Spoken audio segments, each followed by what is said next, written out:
ngasi nungdaram phongkhibase phongsingi maruoiba pausing khunggasarga mayamna share tawjagi ahanbamaktada manipur gi oiba ngasi pung 13 da thokiba covid-19 gi update mayamda share tawjagi government of manipur covid-19 kamal control room dagi press release number 238 ngasi pung 13 oiba thokiba covid-19 gi update ta miyoi punna chamaga tare general population gi covid-19 positive oire miyoi humpuga humdoi amadi nupani du miyoi nifuga mari amana nupini haidi du atopa Central Armed Police Force tagi CIPF tagi miyoi ahum amaga COVID-19 positive oire apun boy na miyoi chamaga tara COVID-19 ngasi positive oikre positive oiraglaba miyoi singsi Imphal West tagi kunthraga taret Imphal East tagi tara taruk Thobal tagi taret Bisnupur tagi taru Kaksing tagi tara manga Urkhul tagi ani Tamenglong tagi mapan Chusampur tagi ahum Kangpokpi tagi ahum Tengnopal tagi ama Sandel tagi taruk Jeribam tagi ama amasum Senapati tagi ama ni haidi aduga mokhoi singsi atop state tagi halaga COVID-19 positive oibana taba local transmission ngatani hainasu press release asina phongdorogli aduga haujuju mokhoi lokhot phum thokpa siksin tharang sing nokhot khare covid care facility da ship tokre haidi aduga mokhoi contractor sing singba sing pangthokre haidi aduga ngasi pung kun ngamari da miyoi taruk COVID-19 positive oiraga laikhidre miyoi taruk si ahanbada maksai humdra manga sure mak nupi ni Imphal West tagini ani subasina sai yangkai ke taruk sure mak nupani Imphal East tagini ohum subasisu sai humdra manga sure mak nupi ni mak Thawbal tagini mari subasina sai yangkai gini thoi sure mak nupani Imphal East tagini manga subasina sai humdra ga tere sure mak nupani mak Imphal East tagini aduga aroi basina mak su sai kun ga tere subnagi sai kun ga tere khatangai mak nupani maksu Imphal East tagini haidi makhoi singsi Sijo Hospital ama Ras Medicity da ani amasum Rims Hospital ahumni haidi mathang sina makhoi singsi hairi mafam singsta positive oiduna laikhidabani haidi aduga apun moina COVID-19 na laikhidaba miyoi masingsi Manipura saniga kunthraga mathoi sukhre aduga ngasi COVID-19 nagi phaduna negative oiduna discharge tokiba apun miyoi masingna samaga maudraga mari ni hainasu press release na makhatana phongdorakli Makasa Trakpoina Topa Maru Paokhum Karanamo, Sing Tam Gimiamna Aya Haksang Atubura Paranabgi Damakta Isori Mapamda, Tony Bibigi Damakta Apian Mapui, CM,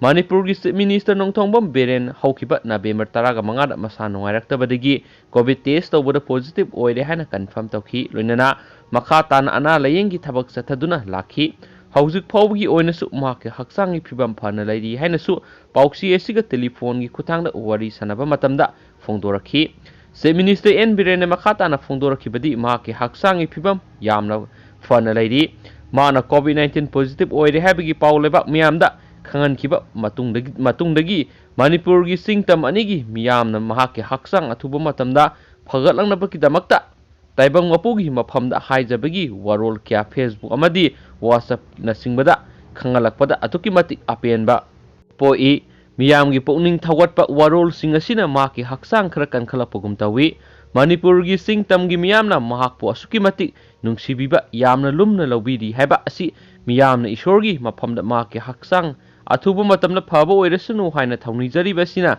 mayek sengna takle hairi CM na hai Manipurgi sing amasum tamanigi yaifanaba thabak thoram sing sakarasina hanba laitana honakigani miyamgi kholauna isorgi kholauni matam punamakta miyamgi aningba apamana mang thaduna lebaki yaifanaba thabak paikhatnaba honakigani hainasu phongdokhi nakala maromda ngasi su kabui union gi president Dr. Hira kabui mangangna lusingduna kabui miyamna chief minister N. Biren Haksang athuba matamda pharaknabagi damakta kabui maiba ningthauton kamaina nat ki phirol setuna yelhing thabagi thoram pangthokpaga loinana taibang mapugi maphamda minister gi haksang thuna phagalangnabasu thongni thoram pangthokre hainasu pauksiyesina makhatana phongdorakli makhasa tharakpoina mapalam gi oiba maru oiba paukranamo CBI ne BSF commander ama yauna trader ahum fare Central Bureau of Investigation and Border Security Force ki commander ama yauna Bangladesh tagi cattle sing smuggling torakpaga mari lainana trader ahumga konana fare faraba BSF commandant adugi maming Satish Kumar Kawi hari loinana trader ahum adugi maming na Inamul Haki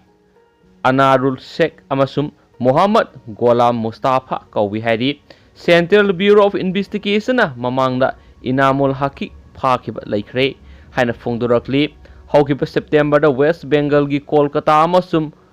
Murshidabad aduga Uttar Pradesh ki Ghaziabad Punjab ki Amritsar amasum Chhattisgarh ki Raipur na singbada thiba humbagi thabak sathakhiba laikre haina phongdokladuna BSF amasum trader singi marakta achauba mari ama lai haina phongdorakli loisilakpoina atopa maruoiba pau khara namu Supreme Court na Central Government ta fake news tagi ngakthoknaba mechanism lairabra hangkhrei Supreme Court na Central Government ta fake news pu ngakthoknaba amadi masibu karamna identify tawduna thowaningdaba thaudok singdagi kalhauba yaba karamba mechanism lairabage laitragana semu ngamdragana mapan gi agency singda sinakhrage haina hangakhrei